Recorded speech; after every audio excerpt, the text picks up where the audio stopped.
오늘 우리의 모든 모습들, 우리 자녀들에게 나타나는 모든 현장들은 저와 여러분이 우리 부모님 세대를 포함해서 살아낸 결과물이 바로 우리 자녀들에게 나타나고 있다는 거예요. 잘 아는 것처럼 이스라엘은 하나님의 약속의 땅에 들어갑니다. 그래서 그곳에서 정말 한 번도 경험하지 못했던, 그들이 수고하지 않았는데 하나님께서 그 많은 것들을 누리고 거둘 수 있게끔 해주셨어요. 자, 그런데 하나님은 딱 하나만 명심해라. 너희가 나를 떠나면, 내 말씀에서 벗어나면 결국 너희들이 그것이 우상이 될 것이고 너희가 멸망당할 것이다 라고 경고했음에도 불구하고 그들이 그 땅에 들어가서는 하나님 아닌 것들을 하나님 삼으면서 믿는다고 하면서도 하나님과 병행했었던 그 우상으로 말미암아 멸망을 당하죠. 그래서 북이스라엘은 기원전 969년도에 아수르에 의해서 멸망을 당합니다. 또 남유다는 하나님이 다윗과의 언약을 기억하셔서 오랫동안 참으셔요. 그럼에도 BC 586년에 우리 잘 아는 것처럼 블레셋의 느부갓네살에 의해서 이 나라가 결국 멸망을 당합니다. 자, 그런데요, 그렇게 사라졌던 이 이스라엘 나라가 1948년 5월 14일 약 2500년이 지난 그 무수한 세월 속에 없어졌던 나라가 다시 모여서 한 민족과 국가를 이루기 시작해요. 그래서 1948년도에는 유엔에서 이 이스라엘을 독립된 국가로 인정하기 시작했어요. 자, 저는 2500년 동안 사라졌던 이 민족, 도저히 상상할 수 없는 이 나라가 어떻게 다시 복구되고 회복되었을까? 어제가 우리 이제 8.15 광복절인데요. 우리나라 1909년도에 을사보호조약이라는 이상한 말은 보호인데 착취고 식민지였죠. 36년간의 우리가 압제를 받으면서 정말 도저히 있으면 안 되는 끔찍한 고통과 어려움을 겪곤 했습니다. 자, 근데요, 우린 36년밖에 안 됐잖아요. 그런데 이스라엘은 2500년이 지난 거예요. 보통 한 국가나 한 민족의 역사를 보면요, 약 100년 정도가 지나면 그 민족, 그 나라는 거의 소멸되고 사라져 버린대요. 왜냐하면 첫째, 언어가 사라져 버립니다. 왜냐하면 그 나라, 그 민족에 들어가면 그 언어를 써야 되잖아요. 우리도 일본이 제일 먼저 한 것 중에 하나는 창씨이메이라 해서 우리 이름을 전부 일본말로 바꿔버리고 학교에서 한국말을, 조선말을 못 쓰게 하고 전부 일본말을 쓰게 한 거예요. 이 언어가 결국 한 민족을 다스려 버리는데, 자, 언어가 있고 또 하나 뭐냐, 문화라는 게 있어요. 문화.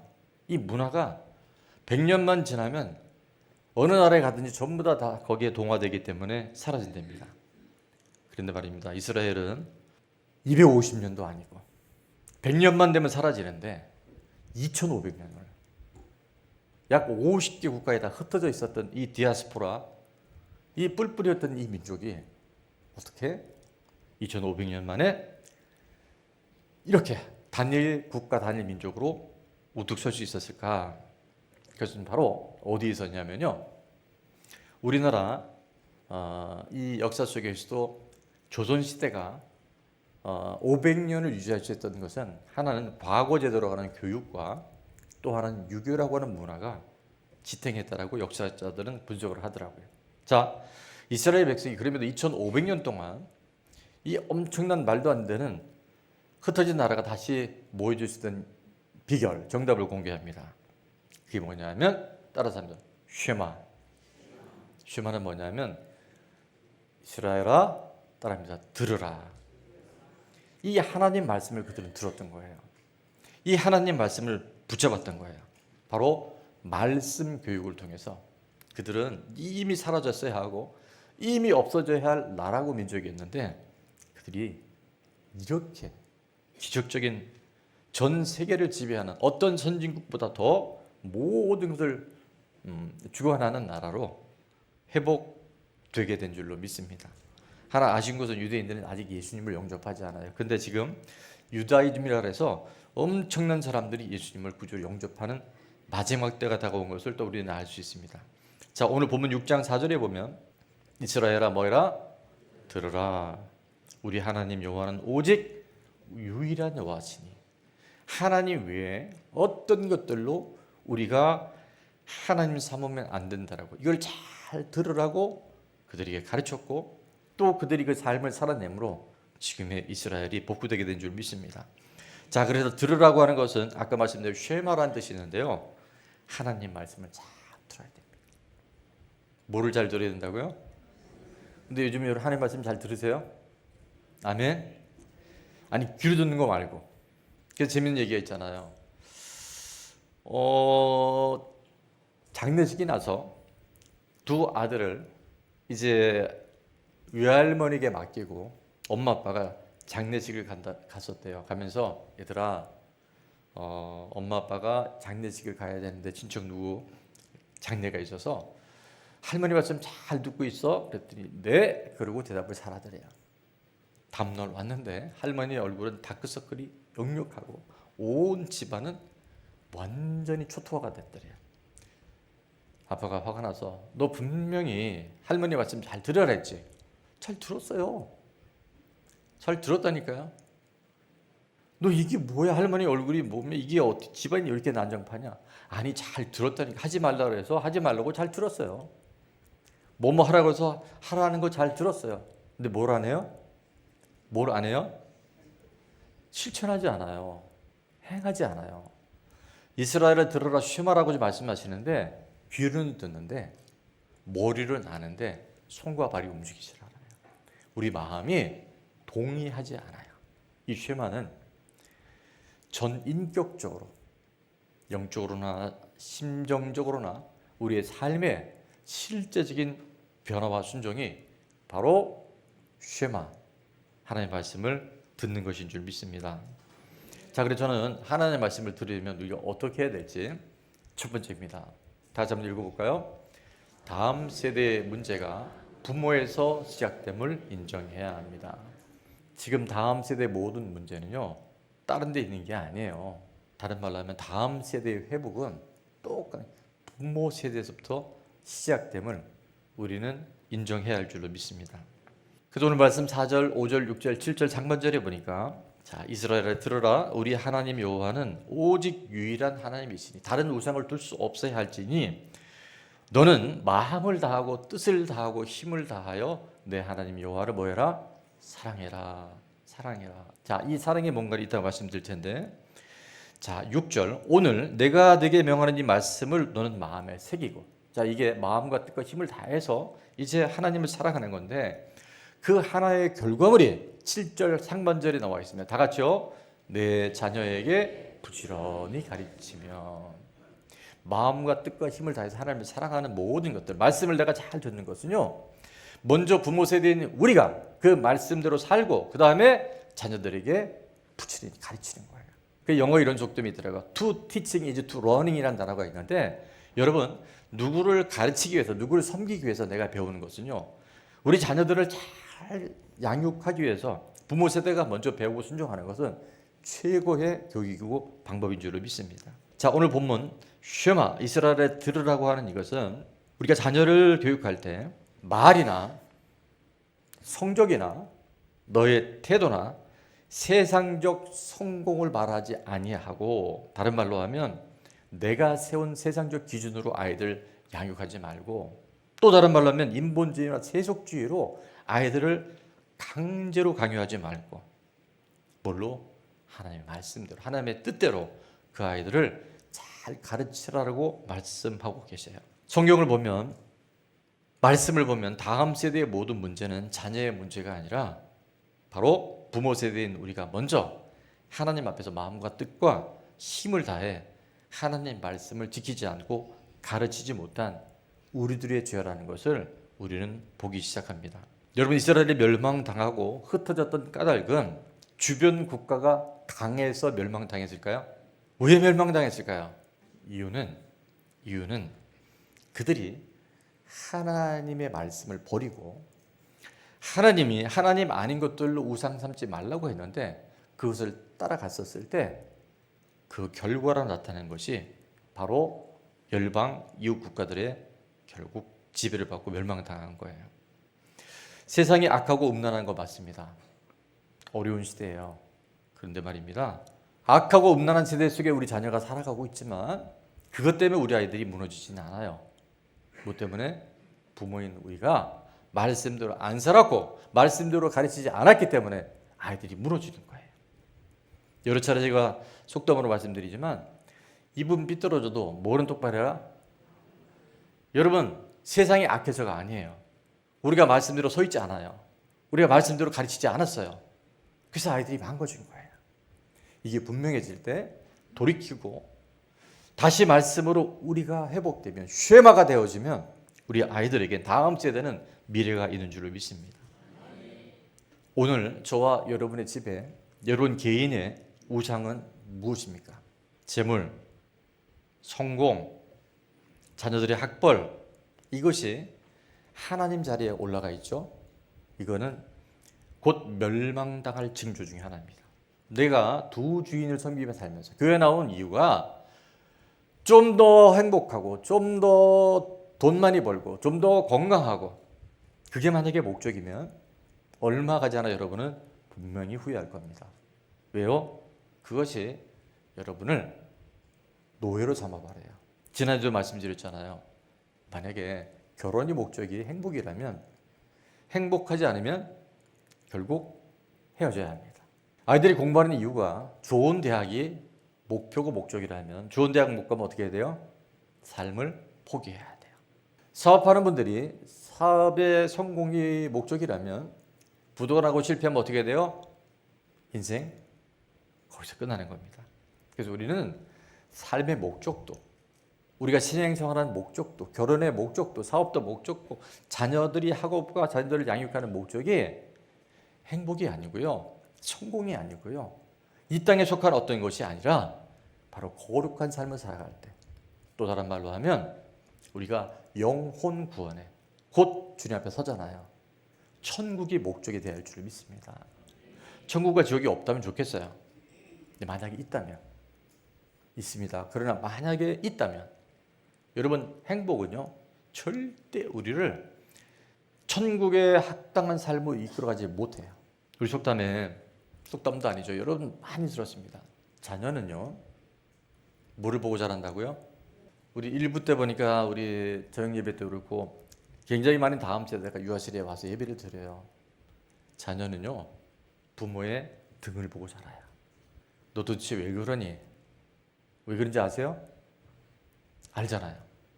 자녀는 부모의 거울이에요. 그 아이를 보면 그 아이 속에 내가 있어요. 아빠들은 꼭 그러죠. 너 도대체 누구 닮아 그러니? 엄마 닮았니? 아니, 너 닮았어. 이렇게 얘기하고 싶어요. 여러분, 이게 비껴갈 수 없습니다. 아이들은 따라합니다. 말한 대로 크지 않고 본대로 큽니다. 수천 마디 해도 애들은 교육이 안 돼요.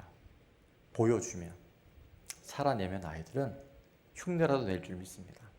마지막이요. 문제 하나 넣고 문제 부분만 있습니다. 시작. 제가 이 현장을 잡고 얘기하는 이유 중에 하나는요, 우리가 이 나를 보지 못하면, 본질과 뿌리를 모르면요 평생 남의 다리 긁다가 끝나요. 자, 그래서 오늘날 문제라는 건 인식했어요. 너무나 많은 우리 다음 세대들이 걱정을 우리가 안 할 수 없는 상황에 놓여졌어요. 자, 그런데 답이 있습니다. 대안이 있어요. 따라합니다. 대안은 원한이다. 이게 뭐냐면요, 우린 자꾸 뭔가 대체되는 답을 찾려 하는데 원래 본질적인 것에 답이 있는 거예요. 우리 인생의 모든 문제는요 그 원안의 대안이 있어요. 그 대안은 뭐냐면 내 열심이나 세상적인 방법, 세상적인 가치관으로 아이들을 교육하는 것이 아니라 바로 쉐마, 오직 하나님 말씀 원안으로 돌아갈 때, 구속사적인 말씀이 우리 삶 가운데 실제가 되어질 때 우리 아이들은요 변해라가 아니라 변해지는 줄 믿습니다. 자, 6장 4절 다시 한번 읽어볼게요. 이스라엘아 들으라, 우리 하나님 여호와는 오직 유일한 여호와시니. 하나님의 말씀을 잘 듣잖아요. 귀로 듣고 삶으로 살아내고 마음 안에 약간은 부담이 되지만 하나님은 언제나 옳습니다. 있을 일이 있습니다. 나보다 그가 옳도다라는 것을 인정하기 시작할 때 하나님 그 말씀을 따라가는 우리와 우리 자녀들을 하나님께서 책임져 주실 줄로 믿습니다. 자, 적용 질문 첫 번째입니다. 내가 하나님보다 더 사랑하고 의지하는 우상, 이거 외에도 많을 거예요. 물질, 자녀의 성적, 세상 성공, 인정받는 것, 기타 등등등등. 이 우상이 뭔지를 여러분 이제 잡아내야 돼요. 그리고 고백해야 합니다. 두 번째는 자녀의 구원과 영적 성장보다 자녀들이 지금 영혼 구원을 받고 있는지, 영적으로 애들이 자라나고 있는지 이건 전혀 중요하지 않아. 세상에서의 성공을 더 바라고 있는. 그래서 모르고 가도 서울만 가면 된다. 성적만 오르면 된다. 좋은 대학 가면 된다. 결혼 잘하면 된다. 돈 많이 벌면 된다. 이거 전부 다 멸망으로 가는 거예요. 이것이 죄라는 것을 우리가 인정할 수 있어야 합니다. 자, 세 번째 다 같이 한번 읽습니다. 내가 먼저 실천하며 모범을 보여야 할 것은 무엇인가요? 아이가 지금 잘못됐으면 이 아이의 모습은 나의 거울이지. 내가 먼저 터닝해야 될 게 무엇인가를 꼭 여러분이 발견하고 한 가지만이라도 좀 실천을 할 수 있기를 부탁을 드립니다. 자, 두 번째 하나님 말씀을 잘 들으려면 다 같이요. 부모가 먼저 말씀으로 준비되어야 합니다. 자, 같은 말씀이 반복되는 것 같지만 잘 들어보시면 말씀으로 부모가 먼저 준비되어져야만 해요. To teaching is to learning이라고 그랬어요. 그래서 우리가 정말 잘 가르치기 위해서 내가 먼저 실천하는 것은 최상의 교육인데, 자, 7절 전체를 다 같이 읽습니다. 내 자녀에게 부지런히 가르치며 집에 앉았을 때든지 길을 갈 때든지 누워 있을 때든지 일어날 때든지 이 말씀을 강론할 것이며. 자, 부지런히 가르치는데 집에 앉아 있을 때든지 길을 갈 때든지 누워 있을 때든지 일어날 때든지, 그러니까 어디를 가든 특별히 집 안에서 가정에서의 이 교육이 너무너무 중요하다는 것을 시험하에서는 지금 우리에게 강조하고 있어요. 우리는 지금 11시에 각 부서별로 지금 예배를 드리잖아요. 교회 학교라고 하기도 하고 주일 학교라고 하는데 이것은 원래 성경적 교육은 아닙니다. 산업화가 막 시작될 때 영국에 너무나 많은 부모들이 주일날도 공장에 가서 일을 했어요. 근데 아이들이요, 수십만 명의 아이들이 방치가 되다 보니까 교회에서 이 아이들이 이렇게 놔두면 안 되겠다 해서 세운 곳이 주일학교, 교회 학교의 원형이었어요. 근데 그게 지금 수백 년이 지나오면서 아이들의 영적 교육, 신앙 교육은 그냥 주일날 딱 1시간 교회에서 가르치는 거고 나머지는 방치돼 있어요. 그러니까 아이들이 지금 교회에서 뭘 해도요, 수련회 다녀와도요, 수련회 때는 잠깐 눈이 반짝했다가 대안학교를 하려면 따라해보게 되면 기숙학교가 답입니다. 애들이 기숙시켜야 돼요. 왜냐하면 낮에 아이들이 아침에 큐티하고 또 기도하고 굉장히 영적으로 살아나요. 근데 어디 갔다 오면 풀린 줄 아세요? 집에 갔다 오면. 도대체 집에서 무슨 일이 일어나는지. 스마트폰, TV, 엄마 아빠의 그런 모습들. 그러니까 아이들이 집에만 갔다 오면요, 눈이 또 다시 다 풀려요. 근데 지금 우리 교회 학교 아이들이 그래요. 그래서 이 신앙교육의 모든 근본적인 주체는 어디냐면 부모님이고 장소는 가정이어야 된다는 거예요. 지금 그 말씀하고 있잖아요. 네 자녀에게 부지런히 가르치는데 집에 앉았을 때든지 길을 걸어갈 때든지 누워있을 때든지 아침에 일어날 때든지 아이에게 길거리를 가면서도 뭐 해라? 가르치라는 거예요. 말씀대로 살면서 모범을 보이면서 그 아이들에게 강론하라고 말씀하세요. 가장 기본적인 자리가 바로 가정인 줄로 믿습니다. 가족이 함께하는 이 가족의 시간이 너무너무 중요해요. 근데 이 바쁨을 통해서요, 현대인들은 이 가정의 시간, 가족의 시간이 거의 없어요.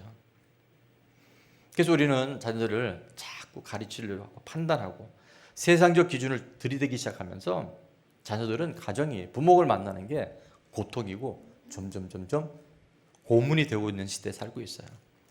그래서 우리는 이제 턴을 해야 되는데요. 제가 오늘 이 방법적 기준을 말씀드리는 것은, 여러분 우리가 암에 걸리면 우리가 터치우 더치우 너무 좋죠. 물론 하나님께서 고치는 부분도 많이 있지만 하나님은 현대 의학을 통해서도 또 하나님께서 그 일들을 허락하신 줄로 믿습니다. 자, 우리 한번 따라해 볼까요? 좋은 일이 일어납니다. 더치유. 그러나 이 더치유보다 더 중요한 것은 이런 어려움과 질병이 생기지 않을 수 있도록 예방의학이 더 중요해요. 말씀대로 살면요, 우리가 굳이 이렇게 고통 연단 안 당하고도 얼마든지 하나님 기뻐하시는 거룩한 삶을 가정에서부터 살아가게 될 줄로 믿습니다.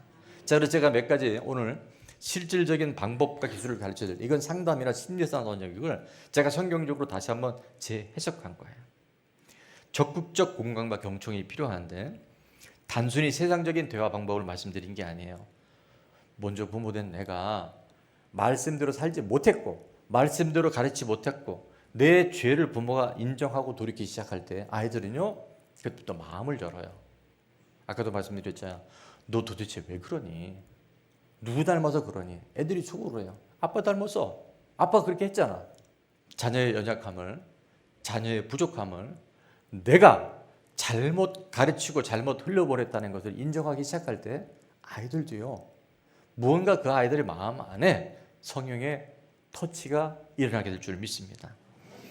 SBS 방송국에서 스페셜 팀이라는 TF팀을 통해서 100개 중고등학교에 전교 1등하는 친구들, 전교 몇 등이요? 반에서 1등 아닙니다. 각 중고등학교에 전교 1등하는 아이들, 이 아이들은 정말 날고 기는 애들이에요. 얘들은 웬만하면 서울대 갑니다. 자, 전교 1등하는 학생들을 설문조사를 했는데 잘 보십시오.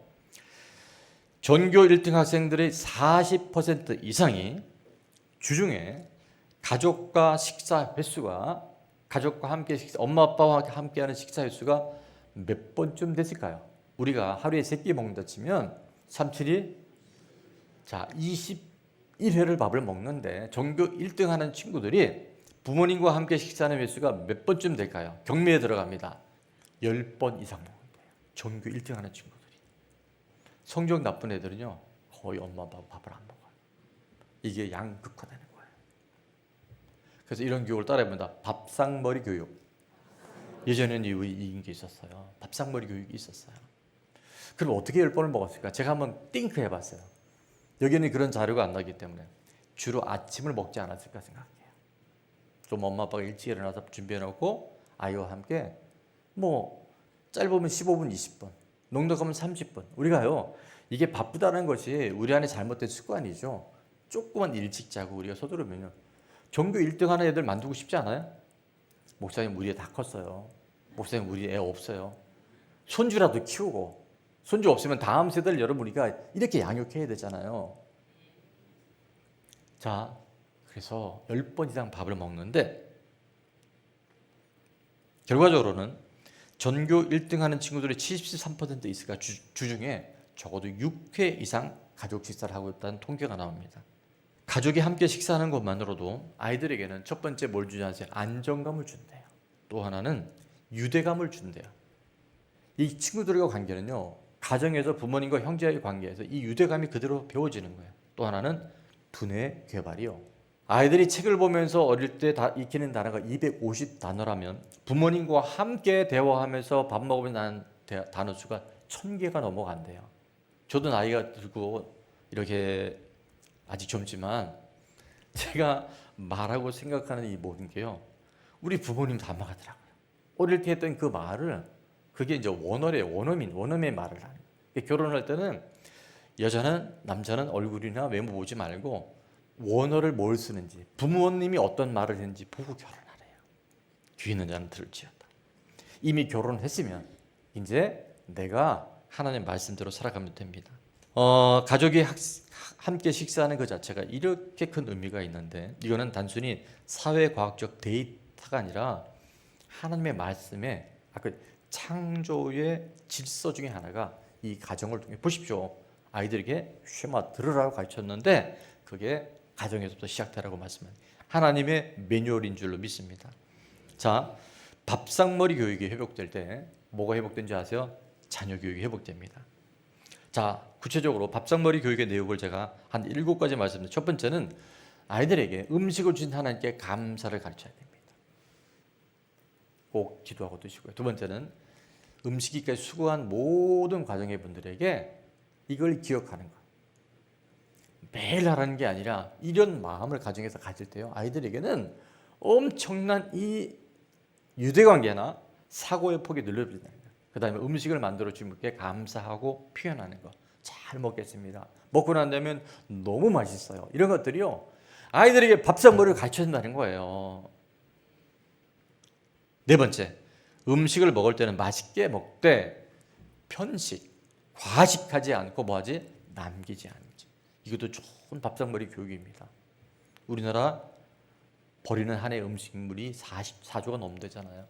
자, 다섯 번째는 어른이 수저를 절기 전에는 먼저 먹자. 이거 가르쳐야 돼. 가르쳐야 돼. 안 가르쳐서 아이들이 이렇게 지금 망가진 거예요. 학교 가서도 선생님들이 아이들 가르치고 없어요. 예의가 없고 질서가 없는 거예요. 어디서? 가정에서 안 가르쳤기 때문에. 이 말씀을 나누는, 또 듣는 여러분 안에는 동일한 이런 악순환의 고리가 이제는 끊어지고 쉐마의 선순환의 역사가 일어날 수 있기를 축원합니다. 또 하나는 같이 먹는 사람과 속도를 같이 해야 돼요. 어떤 사람 밥 먹다 보면요, 3분 만에 먹는 게 아니라 흡입을 해버려요. 흡입을. 공기청정기처럼, 청소기처럼. 그러니까 이게 얼마나 어색한지 몰라요. 너무 늦게 먹는 것도 문제지만 같이 속도를 맞추는 건 너무너무 중요해요. 자, 일곱 번째는 내가 다 먹었어도 같이 먹는 사람이 아직 안 먹었다면 자리를 뜨지 않는다. 그러나 급할 수 있잖아요. 언제까지 기다릴까? 그럴 때는 뭐예요? 양해를 구하는 거예요. 제가 이만저만해서 먼저 일어나 보겠습니다. 이거 안 하고 지 밥 다 먹었다가 훅 가버려. 그러면 그게 굉장히 사회관계에 문제가 된다는 거예요. 따라합니다. 밥상은 세상의 축소판입니다. 세상의 축소판이 밥상에서 시작이 된다는 거예요. 밥상머리 교육이 제대로 되면요, 모든 관계가 좋아지고, 부모가 이 밥상머리에서 자꾸 가르치려고 하면 아이들은 또 거기 부작용이 나요. 그래서 우리 어떻게 되냐? 따라하면 적극적 공감과 경청 훈련이 필요합니다. 자, 공감 경청은 뭐냐면 상대방의 말을 평가하면 안 돼요. 그냥 들어줄 수 있는 게 바로 공감과 경청인데, 이따가 제가 하나하나 말씀드릴게요. 중간에 말을 끊지 않아야 됩니다. 상대방이 무슨 말을 하는데 아직 안 끝났는데 자꾸 끊으면 아이들도 그 누구도 말하기를 좋아하지 않아요. 그리고 상대방의 감정을 함부로 판단하면 안 돼요. 자, 그래서 적극적 공감과 경청이 뭔지를 제가 좀 구체적으로 하나 나눠. 첫 번째는 따라합니다. 공감과 수용. 공감하고 수용하는 것이 너무 필요해요. 자, 다른 말로 하면 가르치려 하지 말고 들어주려고 노력해야 합니다. 듣는 순간 부모님들은 정말 탁월한 은사가 있어요. 부모님, 선생님, 저는 안 들어가길 바라는데 목사님의 특징은 맞는 말을 기분 나쁘게 하는 은사가 있대요. 자, 자꾸 가르치려 하지 말고 들어주려고 노력하세요. 따라합니다. 감정은 옳고 그름이 없습니다. 감정은 감정일 뿐입니다. 나 너무 슬퍼. 근데 너 왜 슬퍼? 슬픈데 슬프다고 말도 못 하잖아요. 난 너무 화가 나. 왜 화가 나? 말하고 싶겠어요? 아, 우리 엄마는, 우리 아빠는 안 되겠다. 여러분, 소통할 때 형통이 오고 불통할 때 고통이 온다 그랬잖아요. 감정은 옳고 그름이 없어요. 그냥 감정은 그냥 받아주는 거예요. 그리고 때로 부모님이 이 감정 코칭을 할 때도 내 감정을 먼저 읽을 수 있어야 돼요. 아, 내가 지금 이 아이가 이렇게 했을 때 내가 불편하구나라는 것을 모르고 참아놓으면 나중에 참다가 더 세게 나가요. 이것도 되게 중요한데 이것까지 하면 복잡해지니까. 자, 감정은 옳고 그름이 없습니다. 감정은 감정일 뿐이에요. 그래서 여러분이 이거를 잘 수용할 수 있는 게 첫 번째고, 자, 두 번째는 한번 같이 읽어볼까요? 해결책을 제시하지 않고 해답을 주려고 하지 말고요. 아이 스스로가 답을 찾아가지고 스스로가 그 문제를 해결할 수 있도록 자꾸 도와줘야 되는데, 그 팁이 하나가 뭐냐면 왜라고 하는 질문을 던져보는 거예요. 자, 한 예문을 제가 드시면 자녀가 와서 엄마, 나 화나서 못 참겠어. 왜 화를 내 엄마한테? 이렇게 하면 안 된다는 거예요. 땡땡이가 화가 많이 났구나. 그래서 맨날 이게 또 꾸나만 쓰면 나중에 애들이 꾸나병이라 그래요. 꾸나병. 그런 걸 감정 코팅하지 말고 정말 공감해 줘야 돼. 진짜 화가 많이 났구나. 근데 왜 화났어? 이렇게 물어보라는 거야. 왜 화났을까? 그 다음에 얘기를 해요. 누구가 나를 놀렸어. 그래서 내가 때려주고 싶었어.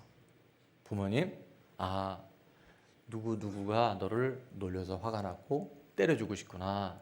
그런데 화가 난다고 누구를 때리는 게 좋은 걸까? 너가 한 대 때리면 걔가 두 대 때릴 수도 있지 않을까? 예를 들면 얘가 띵크하게끔 도와줘야 돼요. 스스로가 감정을 여러분 읽어주면 애들은 답을 모르지 않습니다. 거의 답을 알아요. 근데 감정의 압이 안 빠져나가기 때문에 이것 때문에 힘들어하는 거예요. 안 그래도 힘든 애들한테 네가 맨날 그렇게 하니까 네 친구가 그러지. 그러면 걔한테 받은 게 100이면 엄마가 이게 500이 돼버리는 거예요. 그때 우리는 빨리 돌이켜서 아이의 힘듦을 받아주대. 왜 그렇게 생각했어? 그래서 그때 감정을 받아주잖아요. 그러면 압력밥솥에서 팍 압이 있다가요. 맨 마지막에 뭘 해줘야 돼요? 김을 빼야 돼요. 칙 하고 빼주는 게 감정 코칭인 거예요. 힘들었구나. 속상했겠다. 엄마라도 정말 너무 화났겠다. 그럼 애가요. 이 공감에 문제가 해결되지 않았는데도 얘가 차분하게 돌아와요. 이성이 돌아와요. 근데 엄마가 한번 이 감정을 역으로 건드려버리면 얘는 안 그래도 힘들었겠는데 엄마 만나서 아예 집 나가고 싶은 거예요. 여러분의 실상이 들켰는지 얼굴들이 매우 굳어지기 시작하는데, 자, 그 다음에 세 번째가 매우 중요합니다. 한번 같이 읽을게요. 감정은 수용하고 생각은 분별하기. 감정은 감정일 뿐이에요. 감정을 여러분 건드리지 마십시오. 근데 생각은 반드시 분별해야 돼요. 때려주고 싶어? 죽이고 싶어? 이렇게 하고 싶어? 그 생각은 분별시켜줘요. 근데 그걸 객관화라는 거예요. 공동체가 중요한 것은 객관화 작업이고 또 하나는 질서에 순종하는 거예요. 이랬을 때 공동체가 건강하게 가는 거예요. 네 번째는 감사, 칭찬, 격려, 행복한 주제를 택해서 부모가 먼저 말하는 습관을 들여야 합니다. 이것이 바로 적극적 공감과 경청에 있어서 매우 중요한 포인트가 되어져요. 이 일을 통해서도 하나님은 애가 차분해지고 난 다음에 너가 이렇게 많은 어려움을 보니까 엄마도 많이 속상한데 우리가 또 이걸 잘 이겨내면 하나님이 이런 일들을 통해서도 하나님은 선을 이루실 거야. 엄마가 그 믿음 안에서 아이의 감정 고치게 되거나 아이 스스로가요. 이게 별 문제가 아닌 걸로 넘어갈 수 있다는 거예요. 자, 지침입니다. 이제 밥상머리 교육 지침을 오늘 세 가지가 이제 마지막 나누는 첫 번째는 뭐냐면 일주일에 최소 저는 2번 이상 하고 싶다고 한 걸 했다가 고친 게 여러분 힘드시세요. 첫 번째, 1번 이상 주일에 1번 이상 나는 가족 식사를 할 수 있다는 분들만 손을 내리겠습니다. 다 하신다 그랬어요. 식사의 날을 꼭 한번 가져보세요. 날짜를 정하되 식사하는 날 다음 식사를 언제 할지도 꼭 정해보면 좋아요. 안 그러면 이게요 일회성으로 끝나기가 매우 쉬워요. 자, 두 번째는 집에서 식사할 때는요 함께 식사를 준비하고 함께 식탁 정리를 하는 것이 매우 유익합니다. 역할 분담을 하되 첫 번째는 장 보는 것부터 시작해서 다듬는 거, 요리하는 거, 그 다음에 먹고 난 다음에 정리하는 거, 설거지, 정돈 이런 걸 역할 분담하면요 아이들에게도 굉장히 많은 사회 관계성에 많은 도움이 되죠. 자, 세 번째는 같이 있습니다. 식사를 하는 것보다 중요한 것은 건강한 대화를 나누는 것임을 명심해야 합니다. 밥 먹느라고 마음 다 뺏기면 안 돼요. 이걸 왜 한다고요? 건강한 대화를 하기 위해서, 건강한 소통을 위해서 이 시간을 갖다는 걸 잊어버리면 안 됩니다. 그래서 네 번째는 아이들과 대화를 나누면 정답보다는 중요한 것들이 아이들의 정서예요. 지금 아이들의 마음의 상태가 어떤지, 너무 공부 때문에 스트레스 받고 있는 건 아닌지, 친구 때문에 마음 상하고 있는 건 이런 정서를 읽어주기 필요하고, 그래서 아이들의 정서가 뭔지, 지금 마음의 상태가 어떤지를 잘 고려하면서 대화를 하되, 들어주고 공감은 다 하지만 부모님은 뭘 해야 되냐면 그날의 말씀이 있어요. 그 말씀을 가르치려 말고 내 안에 있는 나의 어떤 연약함들을 그날의 말씀을 통해서 우리가 갖고 있잖아요. 그럼 성령님께서 아이들에게 꼭 맞는 주파수가 맞는 그런 대화들을 이끌어 가실 줄로 믿습니다. 저희 가정이 이제 26년째 목회를 하면서 아이들이 어릴 때 목회를 했는데 지금 다 커서 이제 작년이 됐지만 돌볼 시간이 별로 없었어요. 근데 딱 일주일에 한 번 토요일 날 우리가 뭘 했냐면 피곤하죠. 토요일 다음 날 주일이기도 하고. 근데 가족의 시간을 냈어요. 가족의 시간에 뭘 나누냐면 따라합니다. 감사 나눔. 또 하나는 기도 제목 나눔. 한 주간 감사 한 가지씩만 나눠보자. 그러면요 아이들이 일주일 동안에 어떤 한 사건을 꼭 집어서 그 일이 어떻게 감사했는지 설명, 스토리를 얘기해 주고요. 기도 제목은 다른 말로 하면 힘든 거예요. 그래서 하나님 앞에 올려, 그러니까 아이들이 어려움이 뭔지를 또 공감할 수 있게 되죠. 어제도 제가 매주마다 토요일 날 한 주간의 감사를 다시 옮겨 쓰면서 요약을 하고 줄이면서요. 야, 세상에 이런 일들이 있었네. 근데 저는 다 잊어버렸단 말이에요. 지난주에 아내가 꿈을 꿨고 또 한 딸에게 꿈을 꿨는데 이 꿈이요. 그냥 개 꿈이 아니라 정확한 목회와 사역과 우리 가정에 하나님께 주신 메시지가 있더라고요. 근데 그게 이렇게 감사 쓰지 않고 다시 한번 워딩, 리딩 하지 않으면 어떤 일이 있느냐? 다 우리는 영적 까마귀 고기를 먹어서 그 일은 다 지나갔어. 그리고 지금 이 문제, 이상한 일이 생기는 거예요. 그래서 여러분, 목회할 때 하나님께 주신 가장 큰 선물 중에 하나는 이 감사를 붙들 때, 감사를 구체화하고 표현하고 나눌 때요, 자녀 교육이 되더라고요. 그리고 기도 제목을 나만 기도하는 게 아니라 가족들이 기도 제목을 받고 저의 기도 제목을 나누고 그 다음에 저희는 방언 은사를 받기 때문에 방언으로 길게 기도 안 해요. 30초, 1분 정도 같이 통성으로 기도하고 이제 우리 막내 또 큰딸 또 아내 제가 이렇게 기도하고 딱 끝내요. 근데 여러분 이게 나누면 시간이 되게 짧게 끝나야 맞잖아요. 제가 얘기한 이 내용을 그냥 하자면 5분에 10분이면 끝날 수도 있는 내용인데 이게 얼마나 가냐 하면 짧을 때가 30분, 오래 갈 때는 3시간까지 가요. 감사를 나누고 기도 제목을 나누는데 그 안에 삶의 모든 것들이 다 녹아나더라고요. 자, 적용 질문입니다. 오늘 내 삶의 기준은 하나님 말씀입니까? 세상 물질과 성공입니까? 삶의 기준이 여러분 분명할수록 아이들이 건강하게 자라날 줄 믿습니다. 자, 두 번째는 같이 읽어볼게요. 오늘의 내용 중 가족의 시간을 통해 실천해야 할 것. 내가 꼭 한번 실천해 보겠다. 한 주에 한 번 가족의 시간 가져보겠다. 쏟아 내렸죠? 네, 100% 동의하셨습니다. 자녀들이 없으면 손주들한테도 꼭 적용하라고 자녀들에게 말씀해 주세요. 자, 마지막입니다. 네, 이 말이 뭔지 헷갈리실 분이 있을 텐데 우리가 말씀에 이 표를 매지 않으면 짐승의 표를 받을 수밖에 없어요. 이게 신명기 말씀과 계시록 말씀이 그대로 관통하고 있는데요. 자, 8절과 9절에 보면 너는 또 그것을 내 어디에 손목에 매어 기호를 삼으며 내 어디에 미간에 붙여 표로 삼고 또 내 집 문설주와 바깥문에 기록할지니라 라고 말씀하면 이게 뭐냐면 따라 테플린이라는 단어 많이 들어봤을 거예요. 이게 뭐냐면 실제 성지순례 가본 분들은 봤겠지만 유대인들은 지금 이 이마와 손목에 이게 미니멀라이즈로 해갖고 이 미갈에다가 말씀을 상징하고 붙였잖아요. 그리고 뭐예요? 손목에 이게 테플린인데 우리의 모든 생각, 우리의 모든 행동, 우리가 이 땅에 살아가는 동안 삶의 순간마다 뭘 기억해라? 말씀을 기억하라는 거예요. 말씀을 링크하라는 거예요. 안 그러면 세상이 들어와 버려요. 이게 훈련돼야 돼요. 이게요. 한 번에 딱 하는 게 아니라 반복. 그래서 우리가 10월 18일 뭘 해요? 암송을 하는 거예요. 암송이 최고의 무기가 되어지는 거예요. 제가 사역을 해보면요. 그냥 암송됐던 말씀이 툭툭툭 나와요. 암송하지 않아 읽었던 말씀이 생각나게 해주셔요. 그리고 말씀이 딱 들려주면요. 문제는 하나도 안 바뀌었는데 문제가 사라져버려요. 이게요. 하나님 말씀이 내 생각을 주장하고 하나님 말씀이 내 삶의 모든 부분의 기준이 되잖아요. 그러면 무질서가 혼탁이 질서와 하나님 주시는 회복으로 이어지더라고요. 그래서 우리가 가정에서 이 말씀을 매일 묵상하고 함께 나누고 적용하잖아요. 아이들은 세상에 주는 가치관, 세상이 가져다 주는 어떤 성공에 물들지 않고 하나님의 자녀들로 하나님께서 그 아이들을 잘 길러주실 줄 믿습니다. 근데 그렇지 않으면 어떻게 되냐? 아이들이 세상적 가치가 돈이면 돼. 성공하면 돼.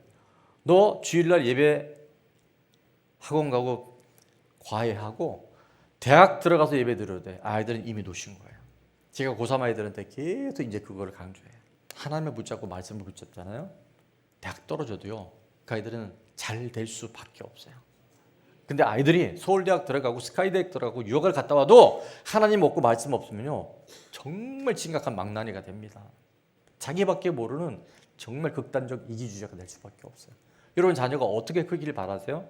스카이대학 나와서 돈 많이 벌고 내가 이루지 못한 꿈을 대리만족 보상 심리로 그 아이들 키웠다가 나중에 정말 후회하지 마시고 지금 말씀대로 키워놨더니 아이들이 어디 가서 뭘 하든지. 아까 우리 박연욱 집사님 기도에 제가 너무 많이 은혜 받은 건 여러분 평범한 오늘 일상이 가장 탁월한 하나님의 은혜라는 거를 여러분 잘 모르시잖아요. 말씀대로 살면요. 말씀이신 하나님이 우리의 삶을 모든 것들 이 땅과 저 땅에 다 하나님께서 준비시켜 놓으신다고요. 그렇지 않으면 아이들이 어떻게 되느냐? 계시록 13장을 한번 보겠습니다. 16절 17절에 자 이게 바로 마지막 때 나타난 짐승인데 저는 짐승이 어떤 사람일까 생각하는 짐승이 아니라 메커니즘일 수 있어요. 악한 영들이 교묘하게 붙들고 있는 그게 어쩌면 중독일 수도 있고요. 지금 여러분 안 보이는데 이미 제가 볼 때는 우리가 자녀들 가운데 많이 붙들려 있어요. 그가 이게 짐승이에요. 짐승. 모든 자, 곧 작은 자나 큰 자나 부자나 가난한 자나 자유인이나 종들에게 여기에 자유인이라고 하는 것은 제가 볼 때는 그리스도인이 될 수 있겠다 생각하는 자, 그 어디에? 오른손. 또 어디? 아까 보니까 테플린이 어디예요? 이마와 손목에 테플린 붙이잖아요. 이거를 받게 하고 자 이것이 없으면 어떻게 되는지 하나님 말씀이 없이 살아가게 되면 이렇게 결국 짐승에게 붙들려 가는데 같이 있습니다. 누구든지 이 표를 가진 자 외에는 매매를 못하게 하니 이 표는 곧 짐승의 이름이나 그 이름의 수라. 그래서 666이라는 바코드가 나와요. 지금 이미 많이 와 있습니다. 제가 볼 때 이 스마트폰이 결정적으로 이 짐승의 수를 우리에게 퍼뜨린 사단의 강력한 통로가 될 수 있어요. 이게 너무 도움도 될 수 있지만 유튜브 보고 말씀 읽고 얼마나 좋아요. 근데 이게 하나님 말씀 없이 가잖아요. 바로 우리의 생각과 우리 삶의 모든 행동을 다 지배해버려요. 여러 번 얘기했잖아요. 큐티 길어야 30분 더 하면 좋겠죠. 맥체인 길어야 20분. 그런데 말입니다. 못해요. 물어봐요. 시간이 없대. 진짜 시간이 없을까요?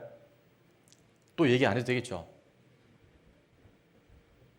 유튜브 들어가서는 쇼핑몰 들어가서는 TV 드라마 가서는 30분, 1시간, 2시간, 3시간을 막 다 해.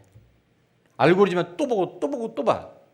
그러는데 뭐라는 줄 아세요? 이미 전두엽이 뻘겋게 다 알았어요. 하고 싶어도 못해요. 성경 안 들어와요. 성경 읽으면요. 진짜 하나님 웬 잔소리 이렇게 많이 하냐고. 한 말씀만 하시지. 이렇게 바뀌어요. 여러분 시간이 없는 게 아니에요. 내 삶에 우선순위가 없어요. 마음을 다하고 뜻을 다하고 하나님 사랑한다는 다른 게 아니라 우선순위를 세우되 먼저 할 일 먼저 하고 나면 나중 할 일은 하나님께서 알아서 정리해 주시든지 아니면 할 수 있게끔 도와주셔요. 음란하고 돈을 숭배하는 이 세상 속에서 이 문화 속에서 우리 자녀들을 키울 수 있는 최고의 방법은 하나밖에 없습니다. 부모인 먼저 우리 선생님과 또 우리 목자들이 먼저 말씀 앞에 나를 비추고 특별히 이 가족의 시간을 통해서 소그룹 나눔의 시간을 통해서 하나님 말씀대로 살아갈 때 하나님은 지금 우리가 한 번도 살아보지 못한 놀라운 일들을 2500년이 지난 이스라엘이 다시 독립된 국가가 되어져서 세계를 예수님 아직 안 믿지만 그들이 어떻게 영향력을 미치는지 보여주셨던 것처럼 1948년도에 그 나라가 다시 독립국가가 된 것이 하나의 상징이라면 1945년 어제가 8월 15일 광복절에 하나님은 이 대한민국을 눈여겨보고 계신 줄 믿습니다. 우리는 한 번도 어느 나라를 침범한 적은 없습니다. 근데 이 반만년 5천년 동안 무수히 많은 외침을 당했는데 그 역사 속에서 하나님은 우리 이 대한민국을 이제 앞으로 전 세계에 K-가스펠, 지금 K-드라마, K-스포츠, K-푸드, K-컬처 하여튼 모든 거에 K만 들어가면 전 세계 사람들이요 이런데요 환장을 한대요. K가 들어가면 왜 좋아하는지 아무도 몰라요. 근데 하나님 그렇게 만져놓으셨어. 사도행전 28장에 보면 바울이 감옥에 죄수로 갇혀서 로마에 갔는데 로마는 그 당시에 전 세계를 통일했었어요. 그러니까 우리 생각에는 바울이 자유한 몸으로 복음을 전해야 되는데 왜 로마의 감옥에 갇혔을까? 거기서 가장 상류층에 있는 사람들, 친위대에게 예수 그리스도의 복음을 전하니까 이 로마가 세계를 통치한 이유는 바로 바울을 통해서 예수 그리스도의 부활 복음을 전하라고. 그게 전 세계에, 그래서 로마가요 기독교의 국가가 되어주고 전 세계에 퍼져버린 거예요. 저는 왜 대한민국이 하나님이 이렇게 눈여겨 보시니까, 왜 이 구속사의 복음을 이토록 하나님께서 귀하게 여기시냐? 저와 여러분을 통해서 무너지는 다음 세대가 이 말씀대로 살고 말씀대로 강론하고 가르칠 때 이 나라가 무너져가는 세계의 음란함과 짐승의 표를 받아가지고 지금 돈과 세상과 쾌락과 음속에 빠진 이 세대를 다시 한번 건져내라고 바울에게 위대한 사명을 허락하셨던 것처럼 우리 대한민국에 특별히 이 복음을 생명 있게 정말 내 죄를 먼저 보고 자녀들을 통해서 내 삶을 다시 한번 돌이켜보는 그 한 사람 한 사람을 통해서 그 가정을 통해서 다시 한번 이 열방을 세계와 모든 민족을 하나님께 다시 한번 일으켜 세울 수 있는 놀라운 계획을 갖고 계신 줄 믿습니다. 적용 질문입니다. 나는 실천하지 못하면서 자녀를 지적하고 판단하며 내 혈기를 쏟아내고 있는 것은 무엇인가요? 애들 다 압니다. 엄마 아빠도 못하면서 왜 나한테 자꾸 강요하냐고. 이런 아이들은요 결국 때가 되면요 교회도 안 나오고요 결혼도 잘 안 하고요 혼자 살려고 그래요. 두 번째, 자녀 앞에서 내가 먼저 나의 연약함과 죄를 솔직하게 고백하고 용서를 구한 적이 있습니다. 딱 한 번만 하십시오. 그리고 그 다음부터는 살아내십시오. 자꾸 이거 뭐 엄마가 잘못했고 애들이 생각이 엄마가 잘못해서 내가 이렇게 해서 아니 그 다음부터는 엄마 아빠가 고쳐야 돼요. 고치면 됩니다. 자, 세 번째 같이 읽을게요. 나에게서 끊어지고 자녀에게는 흘러가지 않기를 원하는 것과 자녀에게 닮기를 바라는 나의 좋은 점은 무엇인가요? 정말 좋은 것들이 많잖아요. 또 우리 부모님이 받은 것도 있고 우리에게도 있고 이게 아이들에게 그냥 없어지는 게 아니라 잘 흘러갈 수 있도록 우리가 이 부분에 쉐마 들으라고 가르치고 내가 먼저 살아낼 때 신명기 6장의 이 말씀이 2500년 이스라엘 살렸듯이 오늘 지금 우리에게도 동일한 표적으로 임하게 될 줄 믿습니다.